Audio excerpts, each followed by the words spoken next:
By the time I was 33, my wife divorced me. She took my child out of state. I lost my job as a principal. Um, I lost my church. My dog died and my air conditioner broke. This is an excerpt of an interview with my very good friend Patrick a few months before he died. His answers to this question went far beyond what I had expected. And though Patrick admitted to some very serious crimes, some of which he'd never discussed in public, the video ends up being a story of love and redemption. I put it on my channel as a powerful example of what life can be like when you don't live your future based on your past. I hope Patrick inspires you as he has inspired me. The last question is, what events from your earlier life led you to be who you are today? Yeah. Like important, critical life events that led you to be. Okay, well, this is get ready for a mouthful. So I had a salvation experience when I was 15. I then got very active in the church. Youth, I was considered one of the youth that was considered a leader. I then went to Bible college to learn how to become a youth leader. I was then a youth pastor. I taught, not taught, I became a youth pastor, but then I also became a principal of a private school, Christian school, with 400 kids underneath me. I got married to a gospel singer. We created an album and we toured the country, opened up for some very famous people. And then by the time I was 33, been a Christian for 18 years, I painted all the good stuff. By the time I was 33, my wife divorced me. She took my child out of state. I lost my job as a principal. I lost my church. My dog died and my air conditioner broke. That was 1995. And I'm a self-described horrible Christian at this point and a horrible human being. In that time, besides all the good things, I had done a lot of very bad things. One of them was I embezzled $40,000 from my employer. I sank a boat for insurance money. And then my boss, who I helped sink that boat with, asked me to kill his wife.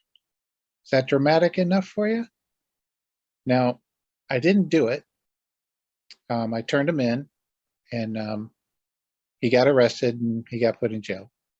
So that's the good part of the story. But my recent ex-wife asked me, Patrick, who were you being that allowed him to ask you to kill his wife? And I was not being a good person. And he knew I could do it. And I knew I could do it. And I actually had to come up with a plan to do it. And I knew I could get away with it. Why? Because I'm a smart guy. But I'm not a bad guy. And that was the only thing that saved me. And I had just started doing work where going to leaders was now available. Literally, this was 3 months after I started doing the declaration work. And so I went to a lawyer, had a conversation with him, and he said, you need to take this to the police officers. So I went to the police department and I told them what was going on. And long story short, he got arrested and he went to jail.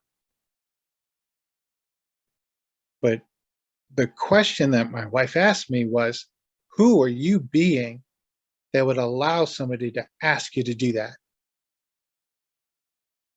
And I was not a good person. And I was not a good human being. And I knew that of the things that I had done, I didn't want to do that anymore. And I didn't know how to get out of that. And my Christian walk didn't save me. My Christian walk didn't help at all. In fact, I embezzled $40,000 from my employer um, a year and a half or two after I graduated from Bible college. Yeah, buddy, that's a way to live a good Christian life, right? Um, what a failure! And that darkness was something I couldn't live with anymore. I was obviously suicidal. Um, uh, Quitting life was an option. In fact, it's one of the reasons why life is one of my declarations. It's love, life, and freedom. Life is a declaration for me because I was so close to death. Not only my own in suicide, but I was close to um, killing a woman because my boss asked me to. Oh, and $5,000. And I didn't want to produce that anymore. I didn't want to produce that anymore. And so I took 2 years out of my life to decide a couple of things. One, is this life worth living? Is my life worth living? And is scripture a piece of shit? Sorry. Is scripture worthwhile, or should I throw it away? That way you can edit it out. And once I found that I could declare a way of being that was going to make the old me disappear and make the new me appear in a way that made life worth living, it saved my life.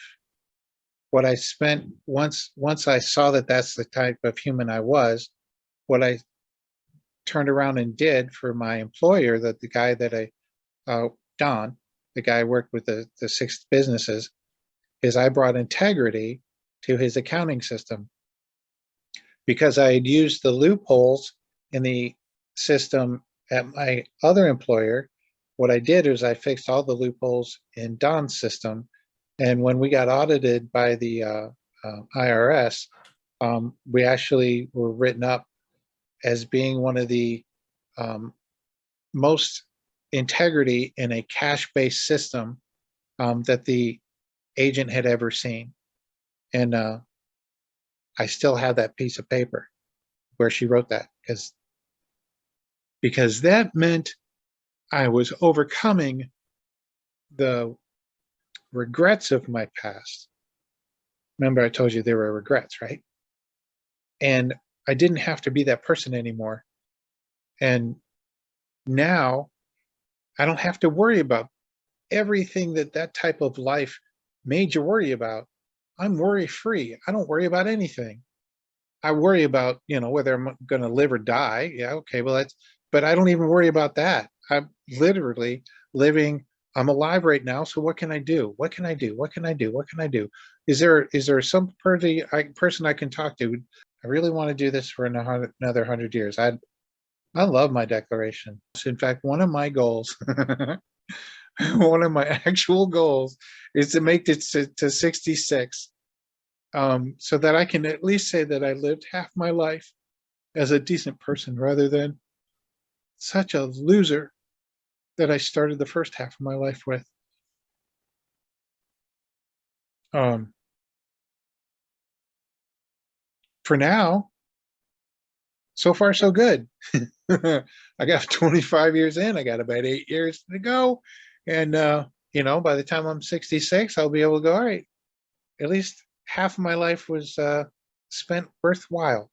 At least half my life was spent worth living. And I'm going to wear these thank you notes, and I'm going to wear these appreciations that I've saved over the last 25 years, that I've saved from all you guys' comments. That's going to be my badge of honor. And my wife already has instructions to print them out and put them on my chest before she closes the casket. Because that's what I'm going to be holding on to, is that I made a difference. Part of it is to make up for the harm I did in the first 33 years. But the benefit is, let me say my statement again because it means so much to me. I want to experience the freedom to cause and create wonderful things for other people and myself. I'm never going to be able to do anything except that I have a self-interest. And what I'm really thankful for is that I'm now focusing my self-interest on causing and creating wonderful things for other people, because that's made my life worth living. And so the more often I can see a result come back, the more my life is worth living. And when I'm stuck in a body that won't work, and I'm still able to cause a difference in the life of other people, I'm still causing love, life, and freedom, well, that's given me my life. That's my reason for being. That's my cause. You know, I do it for what I say is the glory of God and the cause of Christ. But I recognize that wanting to cause love is exactly what God wanted to do. It's exactly what Christ wanted to do. It's what the disciples wanted to do, and it's what I want to do. And it's because life is for giving. So I give of myself, and what I'm now giving is worthwhile. And I think that answers the question.